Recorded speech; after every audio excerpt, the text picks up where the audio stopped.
Good morning, dear students. Welcome to your English session. I hope you're obeying your parents at home. See, the class hours, you are sitting at home. And from morning till evening, your father, your mother, your brothers, sisters, all are around you. And it is your responsibility to listen to them, to obey them, and to help them in every possible way.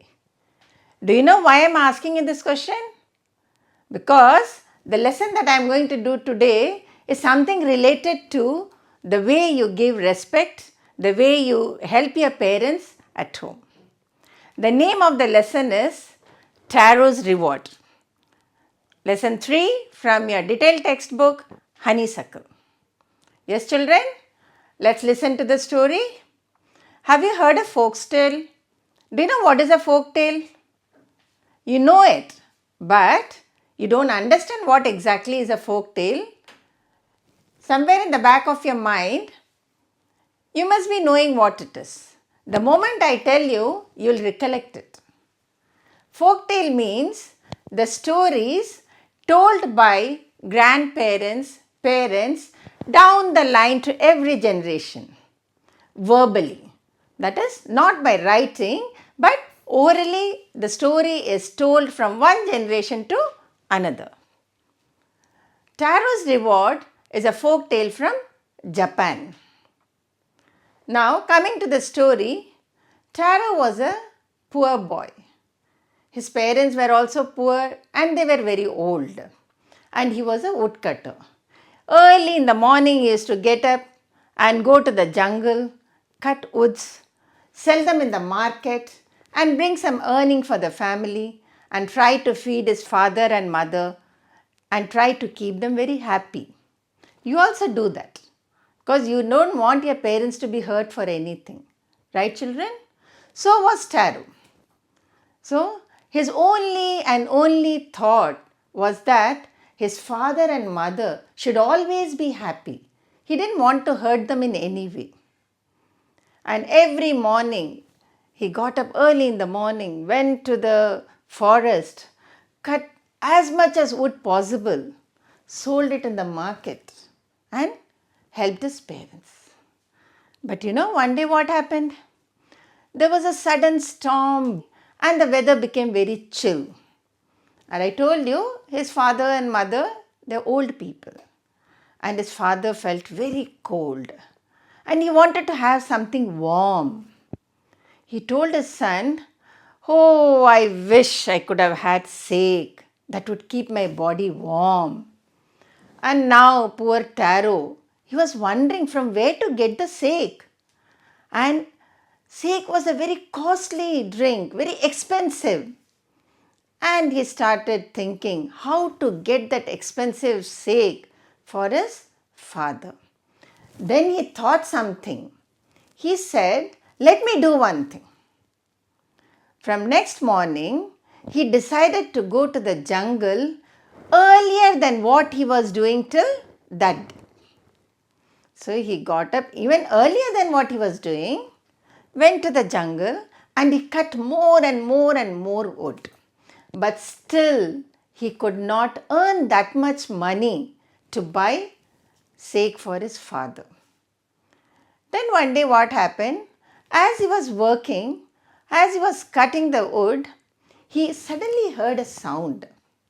And that sound was new for him in that part of the jungle. And for some times, he stopped his cutting and listened to the sound from where it was coming. And you know, the sound was of flowing water. You know, when water flows through the pebbles in the jungle, it gives a very beautiful musical sound. And Taro was very curious. He has never heard of water flowing in that part of the jungle. So, curiosity, curiosity means an interest to know what is happening or what thing is there. So, he decides to go and find out from where that sound was coming. He dropped his axe, ran towards the place where he got the sound. You know what he saw? He saw a beautiful waterfall. And remember, he is cutting wood since morning and he was very thirsty and he was sweating too. And he thought, let me have few drops of water to quench his thirst. And the moment you see waterfall, his thirst took him near the fall. He just cupped his hand, took little water and drank it. The moment he drank, oh my goodness, he was very much excited. It was not water. It was the sake which his father wanted, the most expensive drink in Japan. He was very, very much happy. He was very excited. Then what he did? He had a pitcher with him. Pitcher means a container in which one can fill liquid. So he filled that pitcher with that water, took it back home and he gave it to his father. The moment his father drank it, he was so full of joy, he was very cheerful and he got to the middle of the floor and he started dancing to show his happiness. And all his chillness, all his that cold feeling, shivering, everything vanished. And Taro was very happy that he could make his father happy. Just then, one of his neighbor passed by. And when somebody comes to your house, you offer them some water or some eatable. And Taro was a very good boy. So, when the neighbor lady came to their house, Taro offered sake to her. And she was also wonderstruck. Sake in Taro's house? A poor family? But anyhow, she drank it and she was in a hurry to leave. You know why? She wanted to tell everyone that Taro's house had sake to drink. And that same evening, the entire village gathered in front of Taro's house. Taro, as I told you, he was a very kind and good boy. So, he was selfless. He was not greedy. He offered sake to each and every one who visited their house. Then, the sake got over. And also he told the entire story, how he got the sake to everyone in the village. And the news spread like fire. And people are normally very greedy. When somebody is having something good, they also want to have the same thing. So here also the villagers were very greedy. So the next morning, when Taro went to the jungle, he took many more pitchers with him because he also wanted to collect more sake for his father and mother. Okay? Then when he was near the waterfall, he heard lot of murmuring and he just saw what was there.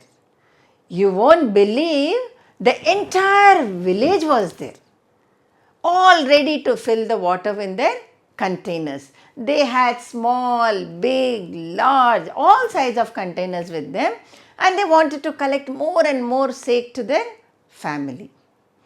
Before collecting it, one villager said, let me taste it. So what he did, again he cupped his hand and drank little water. But what happened? It did not taste sake. It tasted plain water. Then he told that Taro has fooled them. He has told them a lie. Then more villagers, they wanted to taste the water. And for everyone it tasted simple cold water. But it was not sake. Then they started talking that yes, this Taro has fooled us. We have to drown him in the same waterfall. They wanted to punish him. And Taro heard this and he hid behind a rock. And he waited for the villagers to move away from there. Once they moved, he got a doubt. Maybe the previous day it was a dream for him. Maybe it was water, but he thought it was sake. So again, he went to the waterfall and he took a cup of water in his hand and drank it. Oh lo! It was again sake for him. He could not believe his eyes.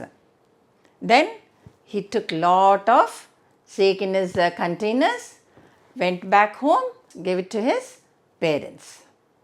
Then the story spread across the village and it went to the town also. People carry, people tell whatever they hear to one another and it spreads like wildfire. Yes? So, the king of Japan, he also heard about Taro. Then he wanted to meet Taro. Taro was very happy. He went and met the king.